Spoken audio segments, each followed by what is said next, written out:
Alright, so first up is the incline dumbbell press. And as you can see, this is a little bit different from a regular dumbbell press. Our bench is elevated to about 45-degree angle. You can choose sometimes, and then sometimes the rack is set up like this where it's already inclined to a point for you. So basically you have a dumbbell in each hand, and Devin is going to be my assistant. He's going to do the lift for me. And as you can see, he starts off with putting the weights on his lower or upper legs, and then he'll start off with just elbows all the way down and the weights up against his upper shoulders towards his deltoids. And so the movement, he moves up in a regular push press just like you would with a barbell, and he brings them up together in an arch movement, as you can see, and then he'll bring them all the way down, bending at his elbows. And this works the chest muscles, the pectoralis majors, the clavicle, the deltoids, and the triceps, and then the biceps are just kind of stabilizers for this movement. And as a spotter, you'll definitely be at the wrist right here, and you just kind of hold on so he makes sure he does the right movement. You're not actually holding on to his wrist, just kind of pushing him in to move in the right direction and have the right flight path for his wrist. And then also, you can spot him at his elbows. For me, he's a lot bigger than me, so it's a little bit harder for me to spot him at his elbows, but it's the same principle, just moving him in the right direction, making sure he follows the right path. And that is the incline dumbbell press. Alright, my name is Brandon Hensley. I'm with All American Sports, and today we'll be demonstrating the military press. Initially, you'll start out with your feet shoulder width apart. You'll just grip it or go ahead and grab it like you're about to do a squat, a front squat. Keeping your elbows down, and again your feet shoulder width apart, a tight core. You will just push the bar up over your head. Now the primary movers with this exercise are your deltoids, upper pectoralis, and your triceps. There are some other muscles in the back that kind of get worked as well, but not quite as much as the delts do. With grip width for the military press, you generally want to be shoulder width apart. The further out you go, the more work you put on your deltoids.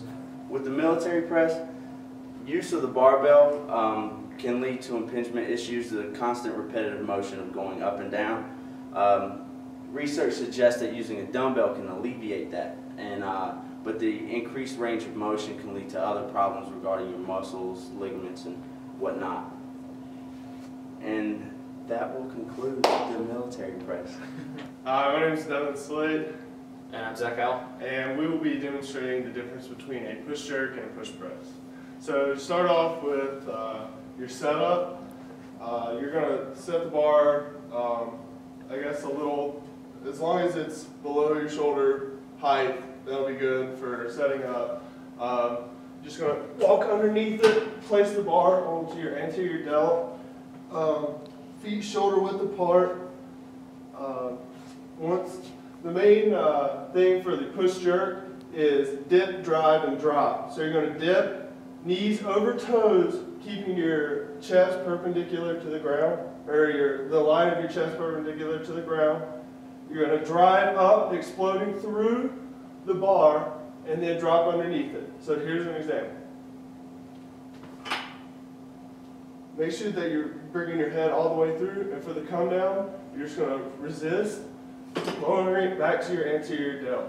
Here's going to be another example.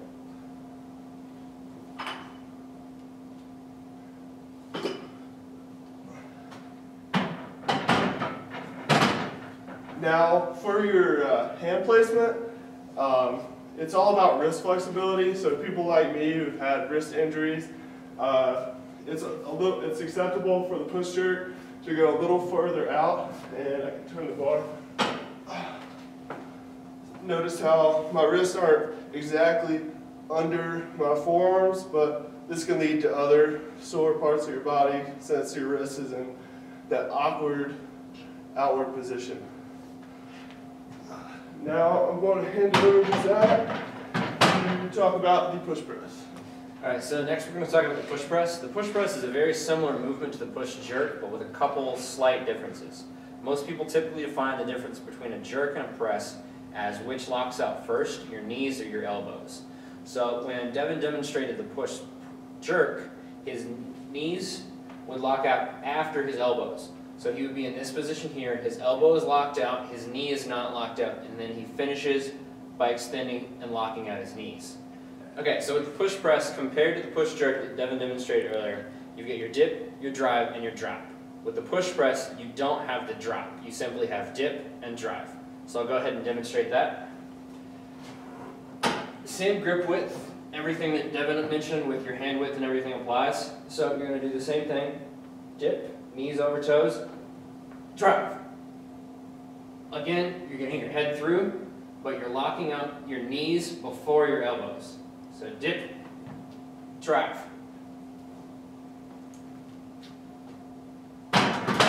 And those are the differences between the push press and the push jerk.